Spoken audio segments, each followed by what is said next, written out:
Thank you, Paul, and thank you to the Immunization Coalition for inviting me to speak.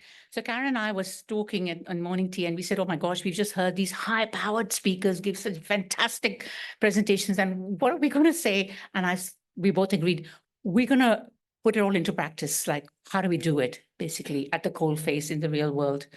So delivering vaccinations effectively in primary care and pharmacy. So I'll cover the primary care section, and Karen will do the pharmacy bit. So why are vaccinations important? I think you must have heard ad nauseum this morning. Yes, we know they're the greatest public health success story after clean drinking water in the world. And they're one of the best health investments that money can buy. So whenever patients talk about cost, I think I'm very quick to point out what's in it for them. And there's a lot of benefit. The history of vaccines has demonstrated many times over that they're almost like eradication of smallpox was like a miracle the vaccines performed, and the near eradication of polio is another, I guess, success story. So I think a life course approach to immunization is really important because we tend to have such great uptake in the childhood vaccination in our country, but adult immunization really lags behind. And we need to realize that a life course approach does help our health outcomes both for old and young alike. Of course, during the COVID pandemic, we GPs and pharmacists were the frontline warriors, I think, who really saved the day by putting lots of vaccines into arms. And I think there's a lot to be learned from that. Of course, there's always in front of the patient is a cost-benefit argument. And yes, there is a cost of having a vaccine given if it's not an NIP. And there is a cost to the deliverers in terms of the vaccine delivery systems that they have to have. But when you look at the benefits of lower cost of the illness or not getting that illness, getting a milder illness, and less transmission of that illness to others in the community. And if you look on a global scale, that resulting in fewer exported cases, knock-on economic effects, I think there's a win-win for everyone there. And I personally believe that when you look at that risk-benefit, balance, the benefits far outweigh the risks. But it just takes time, I think, to unpack that for most consumers. So where do we fit in? Where do primary care practitioners and pharmacists fit in this delivery of vaccinations? I think everyone will acknowledge that general practitioners, practice nurses, and pharmacists are really trusted sources of information. They have access to child and family medical histories and have existing relationships that span over many years. So they are therefore ideally placed to support tailored risk-benefit discussions with patients and caregivers.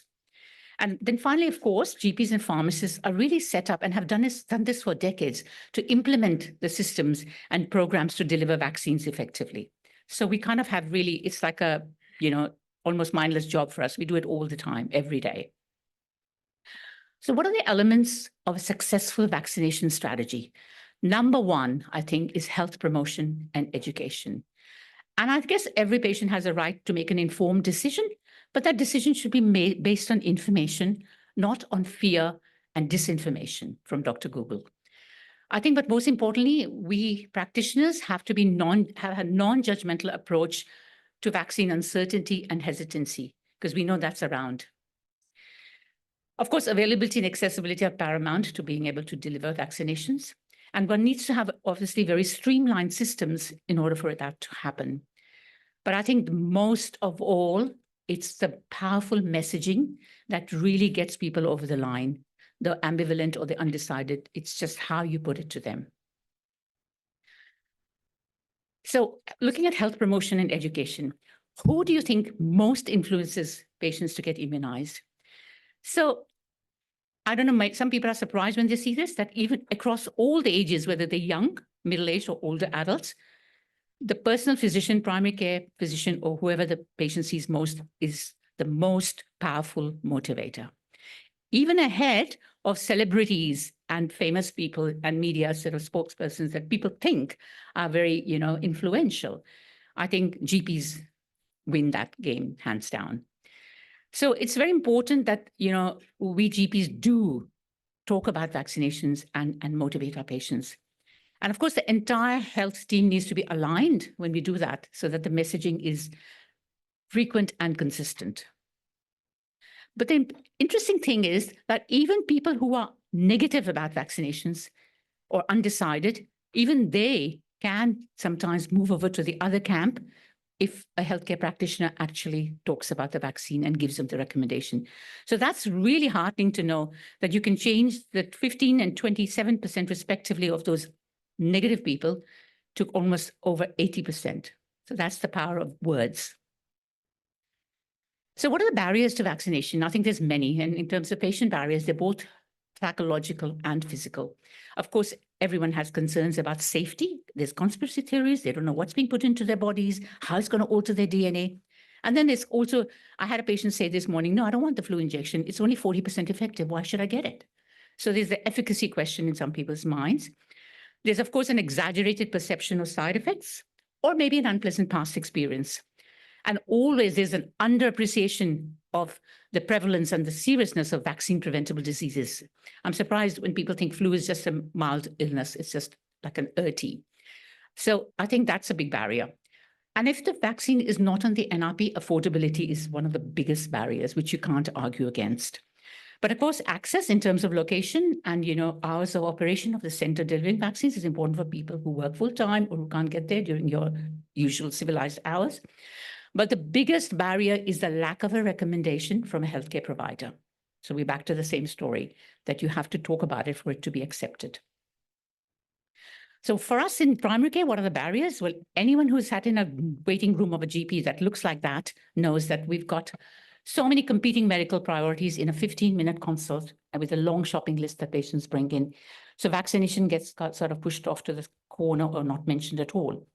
Then sometimes there's some practices have lack of resources in the form of nursing staff to administer vaccines or having vaccine fridges to stock vaccines.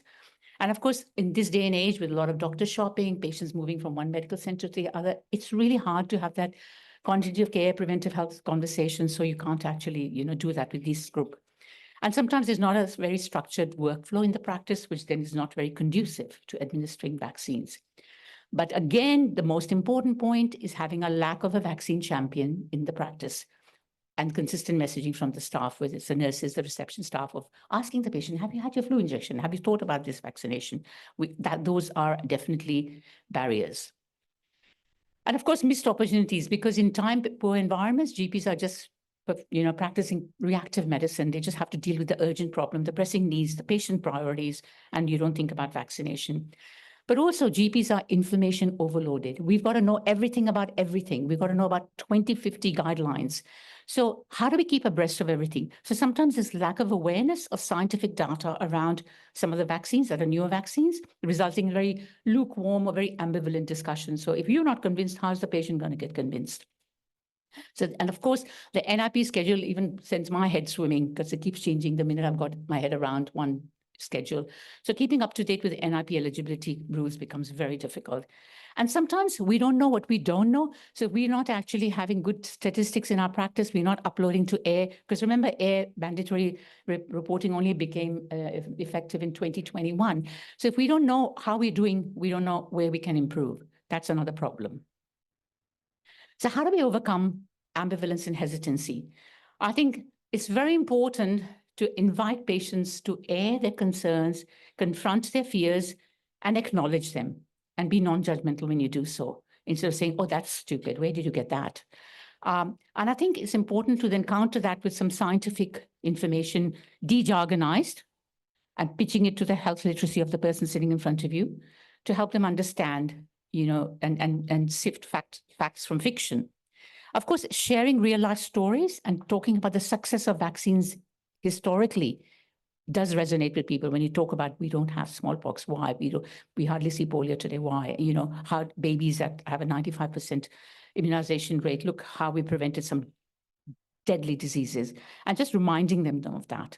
But I think changing the language is very important. So having more of an invitational approach of saying, look, I noticed you haven't had this. Would you like to consider this? Or how about today while you're here, I give you this, and then let them respond. So that you're almost like opening the door and saying, let's get vaccinated. But of course, having some ready, sort of resources to give to patients on frequently asked questions, so they have all their myths debunked or their questions answered. And I think you have to individualize that message to everyone, because one size doesn't fit all. It depends on the person sitting in front of you, how you're going to explain it to them. So I think we can't assume everyone has the same health literacy. And also I've discovered that health literacy does not equal academic literacy. There are some people who are very super bright, but when it comes to their health issues, they're not. So this is a beautiful mnemonic when it comes to overcoming hesitancy, which I think is great. It says, share why the vaccine is recommended, highlight experiences of vaccination, the positive experience to reinforce those benefits, just not for the individual. So I tell patients, you are not only benefiting yourself when you're getting a vaccine, you're benefiting all those who live around you and the community in general. So it's not only a personal responsibility, but I think a social commitment for society in general. Of course, address the patient fears and concerns, because if you don't do that, they're never going to move the needle. I think we need to also remind them that even today, the vaccine preventable diseases are around, and remind them that diseases don't discriminate. Just because you're fit and healthy, that doesn't mean you're not going to get struck with this illness. Remind them of patients who end up in ICU who are fit athletes, and when they get influenza or pneumococcal disease, they can get very ill. But I think it's important to also emphasize the potential costs of preventing these diseases. When people say to me, oh my God, Arexvy costs 300 plus, and I'm saying, yes, what is the cost of you actually missing work for 2 weeks or 4 weeks? What is the cost if your husband has had a transplant, he's immunocompromised, and you go and give him the RSV infection, and then kind of the penny drops. So I think just putting into perspective, talking about discretionary spending, which they do without thinking, and saying, if you just didn't have 3 cappuccinos a day and spend all this money on takeaways, maybe you can put aside some money for your vaccine, and it kind of does sink in. So how do we counter this in terms of, all the barriers I've just mentioned? So of course, we as GPs try to have to stay up to date with our NIP funded vaccines so that we don't miss the opportunity of reminding patients that this is actually free for you. And of course, every encounter, assess the immunization status of those patients who have come in so that you have an opportunity to talk about it, even if they haven't actually booked in specifically for that immunization. And of course, you can use platforms like My Health Report or tools like NumoSmart to offer appropriate vaccines. Use patient portals and software. Sometimes you can send them reminders. And of course, utilize every scheduled appointment to actually flag a reminder for the vaccine, if not on the same visit, at another visit. And maybe schedule that visit before the patient leaves so that, they're captive audience. So we can offer dedicated vaccination clinics, but I think, and try and suit them to the patient's needs in terms of times, people who work, who want to come late or come early. And I think it's important to send out invites for vaccination to your high-risk patients, which your nurses can do, because these are the people who most need the vaccine and who have the most to gain from the vaccine. Even consider standing orders for some of your very high-risk patients with your nurses to say, look, when this patient comes in for a care plan or a health assessment, just buzz me and we'll do the vaccination there and then. So do a lot of it opportunistically. Never forget the pharmacies, which are much more accessible to a lot of patients to get in any time close to home and get their vaccines. If there is a reason for hesitancy, I think we shouldn't say it's done and dusted. I'm not going to approach this again. I think you should just park that as a reason for refusal and bring it up again, leverage it at a future visit and ignite that conversation. Because sometimes I find if you keep chipping away, patients do relent. We do that every day in diabetes and other chronic diseases. So why is it different in immunization? Of course, you recall and reminder systems, and having prompts and software definitely makes you remind the doctor to talk about it, and you have to get your nurses, everyone on board to do the same. Of course, use your website and your phone message on hold, your waiting room to have messages there, posters there, to just keep that top of mind and always reminders. The more they see it, the more they believe it. And of course, you have to have very good processes for handling cold chain and systems in the practice so that you do actually have a good vaccine delivery system. Also, I've learned, do not assume patients are unwilling to pay for some non-NIP funded. I think we're being very almost arrogant and paternalistic when we think, oh, this patient will never afford it, because I've been surprised at the number of times people who I thought wouldn't afford it have actually been the ones. The weight loss story is a standing testimony to that. Look at who has been buying those weight loss drugs off-label, created a shortage for people who really needed them. So I think, in conclusion, we know that Australia has a high rate of adult vaccination compared to some other countries, but I think a lot more work needs to be done. We need to really catch up with childhood immunization rates as much as we can, as close as we can get. The continuing burden of vaccine-preventable diseases highlights the real need to improve adult vaccination and make it like the norm, just as we do with children. I think a lot of adults will always be up to date with their children's vaccinations, but not themselves. So we need to tell them to stop thinking differently about themselves. And the COVID-19 pandemic highlighted the extraordinary benefits of vaccines. They should be constantly leveraged to promote adult vaccination. We know Australia did a lot better than so many countries in the world, and we have to ask our patients why, remind them. Make your patients their own champions of their own health. I think I always have to put it back to them here. This is a partnership of care. I can help you if you help yourself. And this is what you can do to help yourself. It's one of the best investments in your health. And make a strong recommendation, as we've seen from all the slides that just showed about how important it is, how effective it is in, motivating patients, because what we say, how we say it, and when we say it does matter, even though I think our GPs tend to underappreciate their own importance when it comes to patients' health decisions. So I really believe we need to make every encounter count and adopt this whole of life approach to immunization. So I think it's just a matter of protecting communities and empowering families and trying to stop all the myths that circulate and almost disempower patients. Thank you.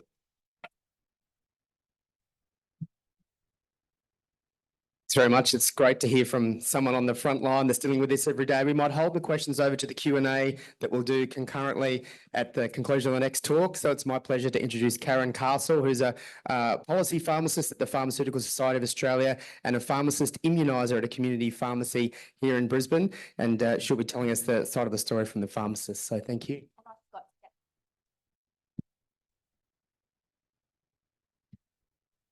So thank you very much, the Immunisation Coalition, for having me here today. And I'm pleased that I haven't overlapped too much with what Anita has touched on today, which is good.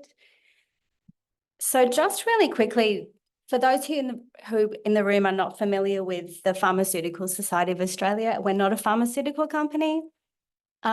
We are the peak national Australian government recognised organisation for pharmacists, representing 36,000 plus pharmacists across all practice settings. There's pharmacists in general practice, not just community, pharmacy, hospital, aged care. The list is expanding. So we are committed to embedding, equipping and enabling pharmacists to deliver effective and efficient healthcare in Australia. So the journey to Australian pharmacist vaccination began in 2014. I think Australian pharmacists in general have had a really big role to play in vaccination for a long time in terms of advocating awareness and advice. But in many countries, increasingly, pharmacists are now administering and prescribing vaccines. So the journey started for us in Queensland in 2014 with QPIP, which was a trial that allowed pharmacists to administer influenza vaccines. That was followed after it was proven to be a very successful model with DTPA and MMR in 2015. Moved around Australia, most states allowed pharmacists to administer influenza vaccines in 2016. Jurisdictions over the next few years did add additional vaccines to the pharmacist formulary. Then COVID hit and pharmacists administered over 12 million doses of COVID vaccines across the country. The following few years, pharmacists' formularies were progressively expanded, additional vaccines were added. The minimum age has been reduced down to 2 in Queensland and 5 in a lot of other states and territories. There was a travel health pilot in Victoria that has commenced this year. And one of the biggest things that has changed the landscape in pharmacy vaccination in Australia, which I'll talk about a bit more later, was the introduction this year of the NIPVIP program. That's a Commonwealth-funded program under which pharmacists are now remunerated to administer NIP vaccines. So finally, we look forward to a future where there will be all vaccines, all ages and all locations that pharmacists will be able to administer in Australia. So I did mention that there is some differences across the country, and the next couple of slides will really highlight some of the differences that are in play currently. You can see this slide from late 2023 that showed a lot of the vaccinations that pharmacists could administer. NIPVIP started in January this year. This is the program that does provide funding to community pharmacists to administer NIP vaccines to eligible consumers with no out-of-pocket costs. With the introduction of this program, we saw a markedly different table. You can see here that there are a lot more columns, there are a lot more coloured boxes. The age has pretty much universally reduced down to 5 years of age. While it is great to see that there is this markedly different landscape across all the jurisdictions, you will also see that there are still some pretty significant differences. Looking, for example, at the DTP column, you've got 5-2, 5, 10, 12, depending on which state or territory you're practicing in. Adding to that complexity, and this is a pretty complex and busy table, you can see that there are differences in funding arrangements that pharmacists have to navigate. There's also some restrictions on practice locations. All in all, it is a pretty complex landscape for pharmacists to have to navigate. The Pharmaceutical Society of Australia has long been advocating to get a bit more uniformity across the country.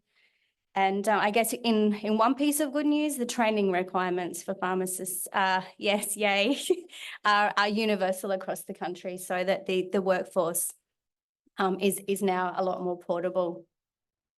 So I did mention the NIPVIP program that commenced in January. It was groundbreaking. So the NIPVIP program, when it commenced, it was limited to NIP vaccines that were administered, that are administered in a pharmacy setting.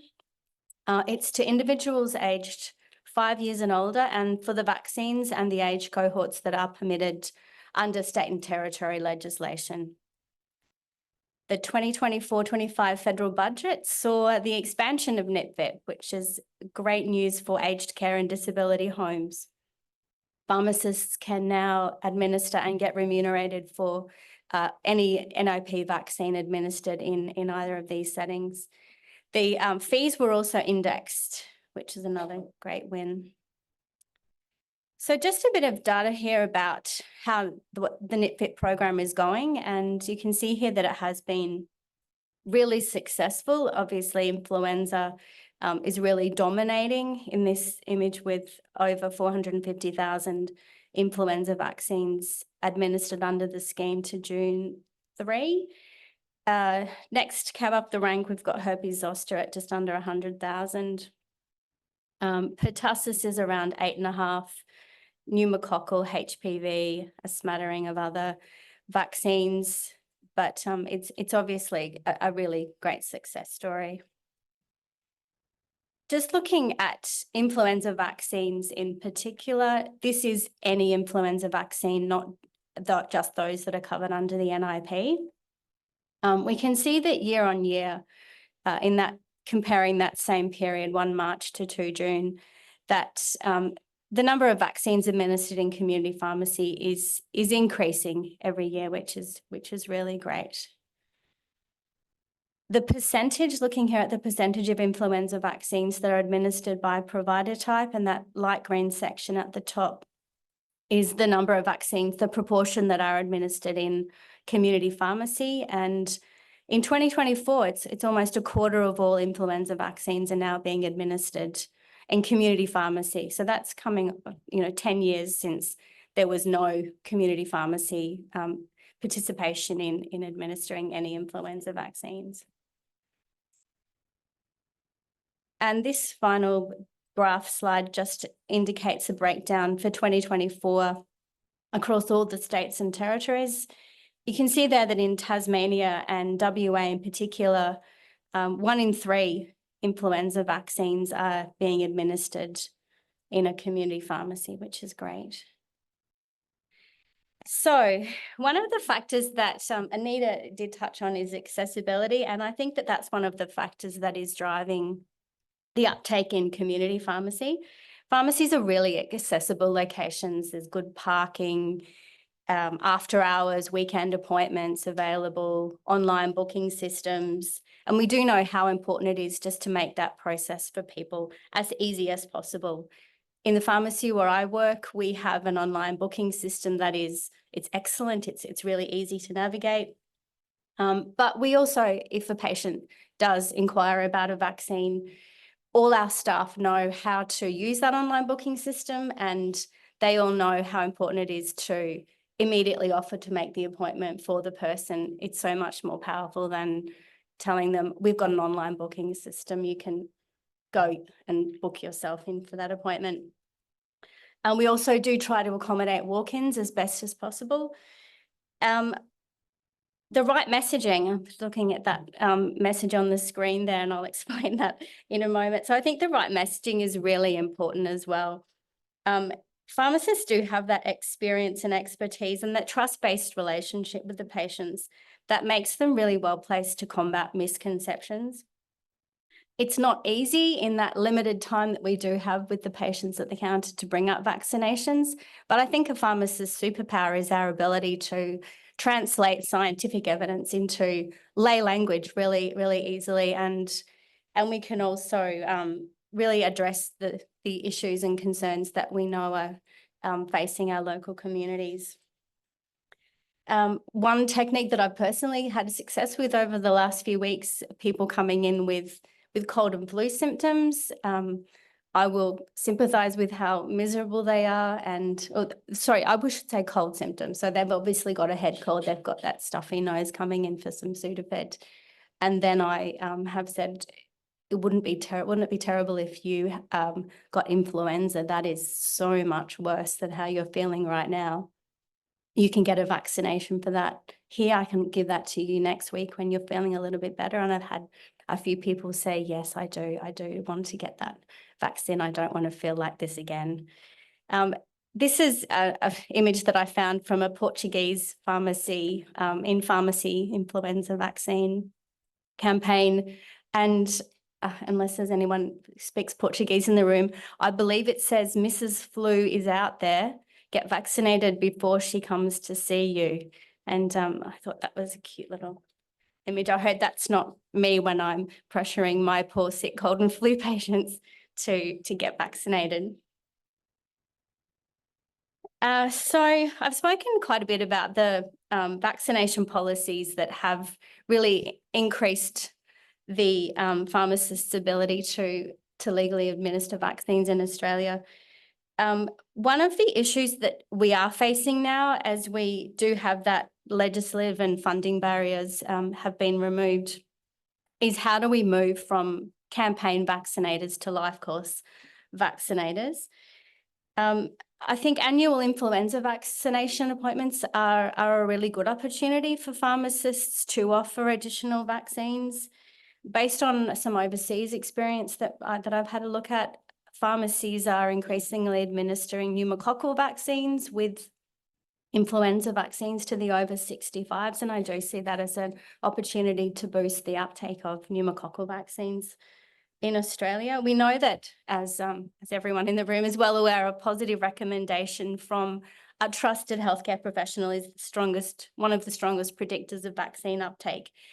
So the NIPVIC program is really in its infancy in Australia, and the pharmacist's expanded scope of what vaccines we can administer is also, very new. So the PSA have been really focused this year on just ensuring that pharmacists do have that knowledge and the confidence to recommend vaccines to people. We are a registered training organisation, and we have been really fortunate to have had the support of our Commonwealth and state and territory health departments in developing some educational webinars that we've been running, and we have had webinars on the focus vaccines that are on the screen there, with one on pneumococcal that's about to be delivered. And these were really well attended. If anyone in the room is a pharmacist who wants to watch one of these, they are available on the PSA website. Just a couple of quick plugs for some other resources that the PSA does have available. So I mentioned that there is that really high level of complexity across the states and territories. So we do have a vaccination hub that's available on our website. You can click through your state and territory and look at all the different rules and regulations. Interestingly, Victoria has got one of the most complex rules and regulations space for pharmacists. You'll notice there that pharmacists in Victoria cannot administer for travel purposes. So don't ask if anyone's going overseas anytime soon, because you cannot give them their influenza vaccine if that's the case. The website that we have developed also has a lot of information about the funding considerations in the states and territories, links to the legislative instruments so that people can refer to those. And that QR code, if anyone does want to have a look at that QR code will take you directly to those resources. Thank you. That's it from me.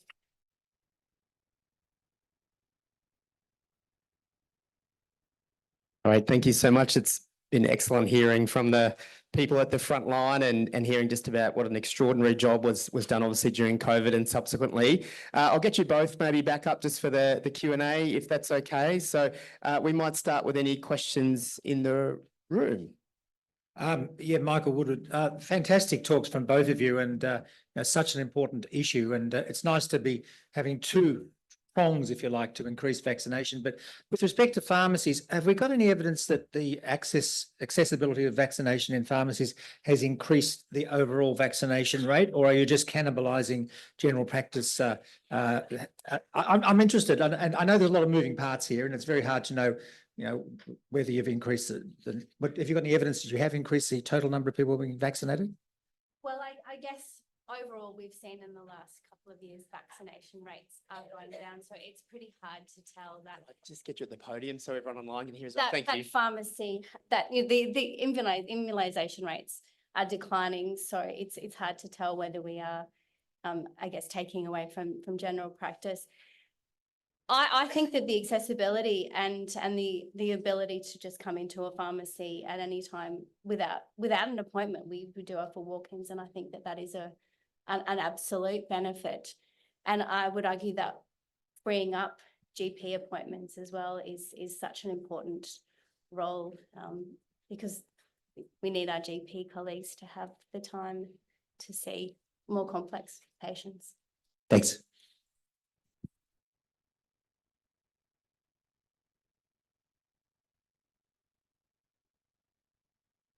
Hi, Lida Molchanov, immunisation clinical lead public health nurse for all of regional SA. I can honestly say that 95, nearly 100% of GPs declined to participate in the COVID vaccination response in regional and remote South Australia. Only because I can say that because I led the COVID vaccination response for regional and remote South Australia. So that's just one thing. Primary care is GP pharmacy, it's community, it's aged care, the definition of primary care. So I would like to say in South Australia, we can't get GPs in some towns. We can't get pharmacists in some towns. We can't get people vaccinated in towns. So what are the other options that can be considered? We've got community health nurses in towns, but they do not have the financial remuneration provided to them to be able to provide these vaccinations.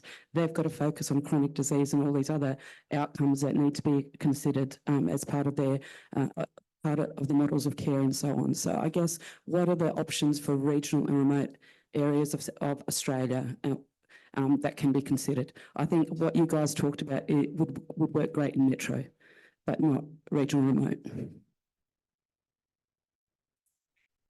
It's a great question. I wish I had answers for the rural and remote health issues. I know that pharmacies are very widespread across the country. There is, I think the stats are something like over 95% of people do have access within 5 kilometres of a pharmacy. I know that's not going to solve all the problems. As I said, I wish I had a better answer. We don't have councils in rural remote South Australia. We've got community health nurses that are trained. They don't get remunerated, so they can't put their, they don't get paid for it. Yep. Hi, Kristen Davies, and I'm also president of the Australian Association for Adolescent Health, which is the peak body for adolescent health in Australia. So just wondering how you're communicating across both primary care and pharmacies to adolescents and young adults who we know see GPs less, and unless it's, talks about contraception, for example, for young women in particular. I'm interested in, say, missed doses as part of NIP, like missed doses of HPV, including, for adolescents and also young adults, 18 to 25, because we know it's still HPV, for example, is funded for that age group. Thank you both.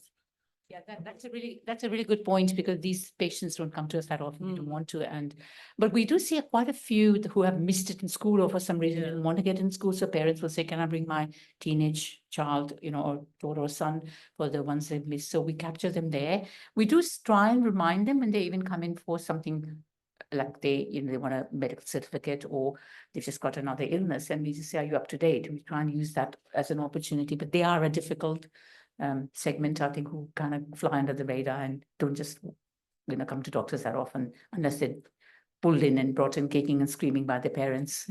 That's true. Keen to work with you both, especially pharmacists, I think. I think there's a real role for pharmacists with adolescents and young adults. I am aware of one project in Western Australia that is looking at how pharmacists can administer more HPV vaccines, because I think there is a big gap in Western Australia. Yeah, there is. Trying to remember the data, but yeah, there's definitely a focus group. Fantastic, thank you. Hi, Carolyn Lloyd, clinical nurse consultant from Northern New South Wales. I guess the answer to the nursing question is fund nurses to deliver immunisations. But my question is not about that. I have found pharmacy to be very helpful in delivering immunisations, but I'm wondering about the ethics of the situation. In Australia, we have typically had doctors to prescribe medications and pharmacists to dispense. Thank you. And you're also profit-making businesses. And I'm particularly wondering, not so much about the NIP vaccines, but the non-NIP vaccines, is how do you think about the ethics of that situation when you are making a profit from the sale of those same immunisations? I don't know the answers, and I don't know how your pharmacy is thinking about this as well. We are registered health practitioners, and we do get held to the same account as any other registered health practitioner. We have a code of ethics. So I don't believe that pharmacists would administer vaccines unnecessarily. We do offer vaccines that are not on the NIP, and they would only be offered to people who do have a genuine therapeutic need for those vaccines. I guess that following up to that is, how do you establish that in a pharmacy setting? I guess it would depend entirely on the vaccine that you were talking about. If someone was traveling, is that an example that you're thinking about? Perhaps traveling, or I'm actually thinking particularly of the RSV vaccine at the moment, because it's very expensive. And in terms of coverage, public health, we think about that. Protecting the population, not just the individual. There's perhaps limited efficacy across the population for individual administration of an RSV vaccine. Probably, I'm not quite understanding the nature of the question. I think it's a willingness to pay with the RSV vaccine. It's an expensive vaccine, and I'm not sure how it would be any different for a patient coming into a pharmacy versus going into a GP practice. The cost would be around about the same.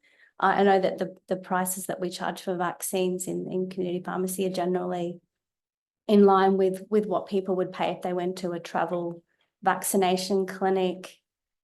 I suppose with the example of the RSV vaccine, I'm wondering about whether it is in fact clinically necessary for some people when you perhaps don't know their entire history. I guess it's up to the pharmacist to obtain the person's accurate medical history. We have full access to the immunisation register to get a person's vaccination history. Most pharmacists, if it is a regular patient, would have the person's medication history available to them, and asking the questions to obtain their medical history. We Thanks. might have to. Thanks. This one, Thanks. I'm happy to speak to you. Yeah, I'd love to. That'd be great. I'm pleased we're not talking about nutraceuticals, because then that will really be a big ethical problem. I was the geriatrician in the Victorian Aged Care Response Centre looking after COVID in Victoria, which was obviously a complete disaster. And in terms of a general practice, it was a tale of two cities, a time of best of times and a time of worst of times. And the GPs largely abandoned residential aged care, not because they were bad people, but simply because they had too much work in the community and they couldn't be in two places at once. And as the GP said to me, if I get COVID, Michael, who's going to look after the community? And they were very right. In Victoria, I've just had my budget sliced. I'm not allowed to say this. I didn't say this. But I've had my budget sliced yet again, and it'll be sliced yet again. And we're slowly unpacking many of the things that we're doing. And I run a large community-based program supporting residential care, community care, general practice, etc. Workforce is a major problem. So this is a question really for us as leaders and innovators and the political side, which obviously needs to be done because we have no CDC, and the idea is of a CDC is largely being unpacked yet again. Our public health expansion is largely being de-emphasised yet again, and people have obviously learnt nothing, even though we've got a study looking at exactly what went right and what went wrong. So from a general practice point of view, I suppose, what's the innovations? What's the, with this as the background, and we know that we're going to have another pandemic or something. What can we do to prepare ourselves for the future for a general practice? Because what we've done hasn't worked. And what should we be doing in the future? I think it's $1 million question and we have no answers. And we GPs have been crying for a long time about that because I think GPs are really undervalued, period. So we struggle with, resources, being under remunerated for what we do, but we just roll with it because we like what we do. We're passionate about helping people. So for example, in my own practice, I've got 2 practice nurses and sometimes even they run off their feet. So we all pitch in, we're a team. So even if the nurses can't do it, we'll say, we don't want this patient to escape, so we'll do the vaccine ourselves. Or we kind of just work as a team and we try and just make the best of our resources. But I think this is an issue that has to be dealt with, from top down in terms of funding, encouraging more doctors to come into general practice. It's a dying breed now. And there's a lot of policy things that have to be actually put into place. I don't think there's one simple answer. We might have to leave it. Oh, okay, last one. Yeah, last one. You go. There is a Q&A at the end, so those questions that are still out there can come up then. Look, I'll save my comments and I'll be quick with a very quick question for Karen. Last week, Karen, 49 people died of COVID in aged care facilities. There is now an opportunity for pharmacists to go into aged care, seeing I can't get GPs to go into aged care at the moment.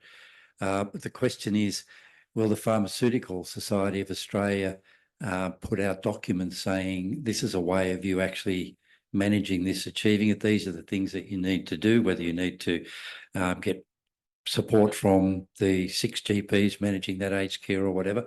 I see this as a real opportunity, but at the moment I don't see a mechanism for the average pharmacist in Priceline or Chemist Warehouse or whatever to say, I'm going to do this because this is a real need.